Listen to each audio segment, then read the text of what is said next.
Saludos cazadores de misterios.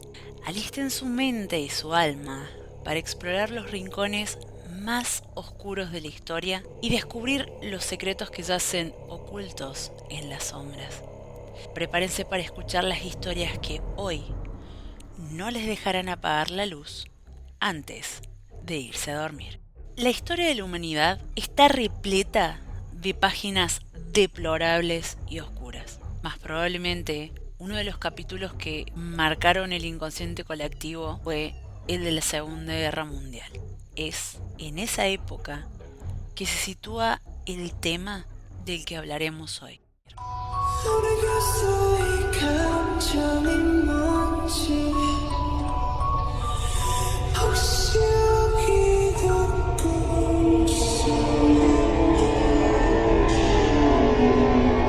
Durante este periodo se dieron varios y horribles acontecimientos que fueron de dominio público. Todos sabemos de las atrocidades hechas por el nazismo, pero otros hechos fueron y siguen siendo negados por los más íntimamente relacionados con aquellos crímenes. Este es el caso del Escuadrón 731. Pero antes del escuadrón hablaremos de su fundador, Shiro Ishii. Este hombre nació el 25 de junio de 1892 en la prefectura de Chiba, Japón. Se graduó en medicina en la Universidad de Kioto en 1920 y luego se unió al ejército imperial japonés, donde rápidamente ascendió en las filas debido a su habilidad y dedicación. Ishii se especializó en bacteriología y demostró un profundo interés en el potencial de las armas biológicas y químicas como herramientas de guerra, contagiando entonces su visión a sus superiores y convenciéndolos de que Japón necesitaba estar a la vanguardia en este campo. Convencido de que la investigación biológica y química podría dar una ventaja estratégica en la guerra, termina obteniendo el apoyo del ejército imperial japonés, creando el llamado Escuadrón 731, una unidad dedicada a la investigación en estos ámbitos. La llamada Guerra del Pacífico desplegó la perspectiva de los horrores pertinentes a cualquier guerra. En el año 1941, con el ataque a Pearl Harbor por parte del ejército imperial japonés, se logró que Estados Unidos finalmente entrara al conflicto internacional, pero lo que debemos destacar en realidad es que los nipones no habían estado estáticos durante este tiempo. En realidad, hacía más de 4 años, Japón había entrado en una fase de expansión de conquistas imperiales en la costa este de China, las Maldivas británicas y las Indias Negras. En 1936, Ishii fue nombrado comandante del Escuadrón 731. Se estableció en Pingfang, cerca de Harbin, en Manchuria, donde comenzaron los experimentos inhumanos que les contaré a continuación. El 13 de diciembre de 1937, los ejércitos de la República China finalmente cayeron derrotados ante el avance acelerado e implacable de las huestes del país del sol naciente.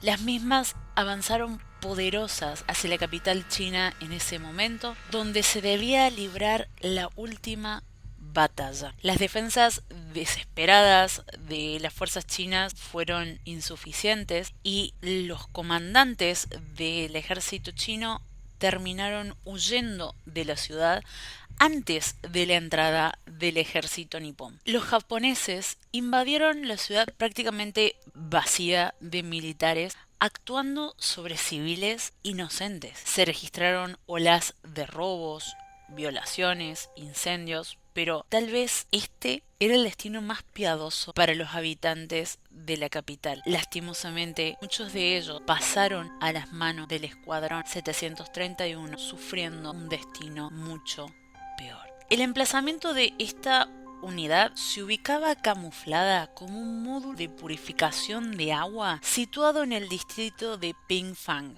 al norte de la ciudad china de Harbin. más el verdadero uso de las instalaciones era la de un laboratorio de investigación para prevenir y controlar epidemias, aunque más bien la investigación en la que estaban inmersos quienes habitaban en este espacio era la de creación y uso de armas bacteriológicas. El complejo tenía 6 kilómetros cuadrados y constaba de unos 150 edificios, entre pensiones laborales, fábricas, almacenes y salas. Estas instalaciones militares fueron muy bien diseñadas, siendo complicadas de destruir por parte de algún ataque enemigo. Dentro de aquellos edificios podías encontrar 4.500 recipientes que se utilizaban para criar millones de pulgas empleadas como medio de contagio de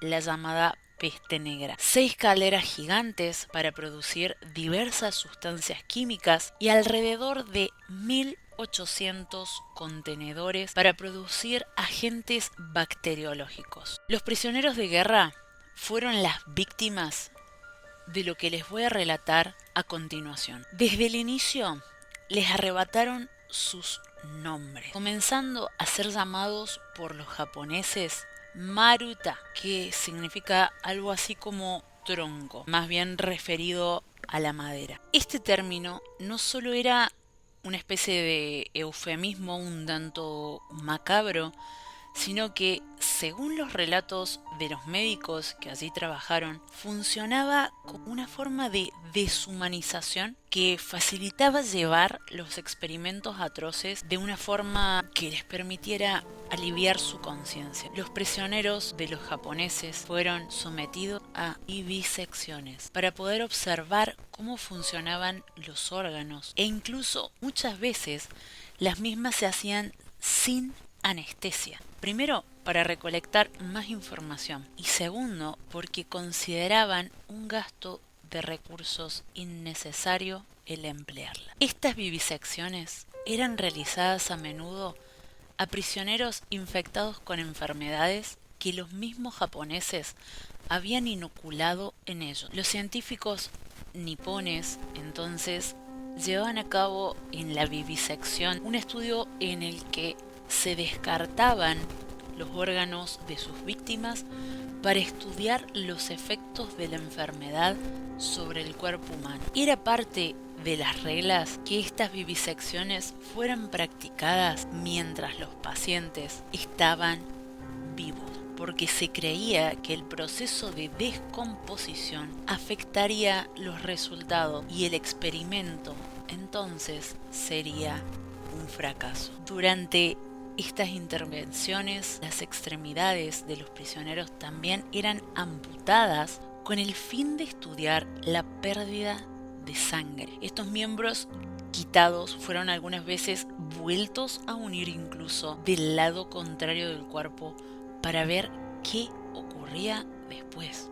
A algunos prisioneros se les extrajo quirúrgicamente el estómago y se les unió el esófago a los intestinos. Se les extrajeron partes del cerebro, pulmones, hígado e incluso otros órganos fueron totalmente extirpados en algunos prisioneros vivos. Se empleaba también estos seres humanos como blancos para probar granadas dispuestas a varias distancias en diferentes posiciones para estudiar el daño que podía llegar a hacer la expulsión y las esquirlas. También se pusieron a prueba incluso lanzallamas sobre estas personas. Algunos otros prisioneros eran atados a postes y utilizados como blancos vivos para probar desde bombas per se, bombas de gérmenes, armas químicas y biológicas. Otro de los destinos que podían sufrir quienes estaban encerrados bajo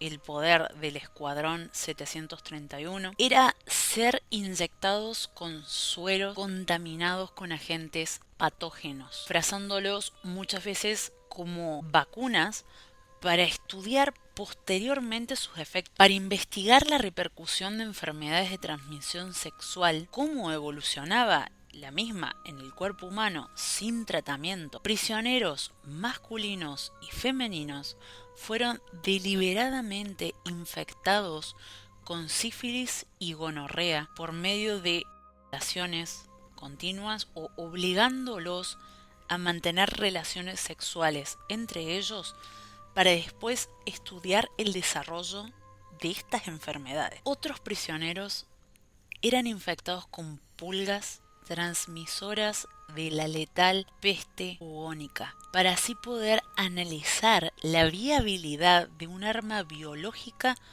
usando la peste negra como principal elemento. En otras ocasiones, estas mismas pulgas eran lanzadas dentro de bombas sobre objetivos civiles en parte del territorio chino, resultando en epidemias que surgían de cólera y de peste bubónica. Se cree que fueron responsables de haber matado alrededor de 400.000 ciudadanos chinos en el transcurso de la guerra. Pero estas fueron las únicas atrocidades infligidas por el escuadrón. Para la población civil de China, la maldad de estos hombres y su imaginación parecía tener límites. A algunos de los prisioneros se les fue inyectado aire en las arterias para determinar y estudiar el tiempo que tardaban en mostrar los síntomas iniciales de una embolia. A otros cautivos se les inyectó orina de caballo dentro de sus riñones. Otros fueron privados de alimento, agua, sueño, para precisar con exactitud la duración de tiempo hasta que los individuos morían. Ya hubiera sido por falta de alimento, agua o sueño. Otros presos fueron expuestos a temperaturas extremas para determinar cuánto tiempo el cuerpo humano lograba sobrevivir en tales condiciones. Otros experimentos fueron realizados para definir la relación entre temperatura, quemaduras y la supervivencia humana. Otras personas fueron irradiadas con dosis letales de rayos X. Se inyectó agua de mar en otros tantos cautivos para determinar si podía servir como sustituto de la solución sal. Se calcula que entre 3.000 y 12.000 personas, todas de origen chino, pero también ruso, coreano y algunas de otros países del sudeste asiático, fueron víctimas de estos monstruosos experimentos. En agosto de 1945, la unidad tuvo que abandonar su trabajo muy rápido para no ser capturada. Los miembros del Escuadrón 731 y sus familias pudieron, a través de Manchuria, volver a Japón.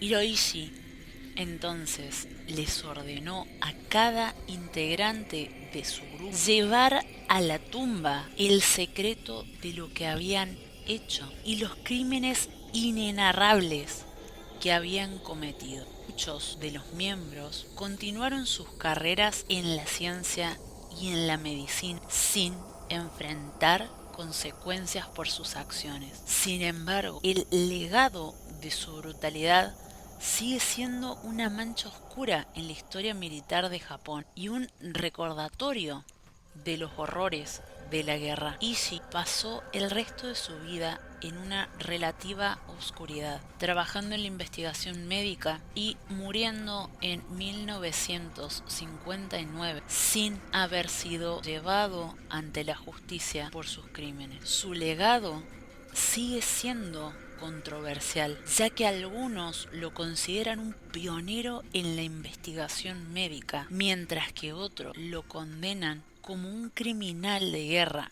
responsable de innumerables atrocidades. Eso es todo por hoy. Me parece muy importante, en base al tema que hemos tratado, que dejen su comentario bajo este video. Me gustaría leerlos. Me causa mucho interés el saber qué piensan respecto a lo que les he relatado, sobre todo su postura ante lo que este hombre hizo a tantas personas, siempre desde el marco del respeto a la diversidad de opiniones que podamos llegar a tener en la comunidad. Ya Muchas gracias por llegar hasta acá. Los dejo con un video que probablemente les vaya a interesar y el botón para suscribirse al canal en caso de que aún no lo hayan hecho. Nos vemos la próxima.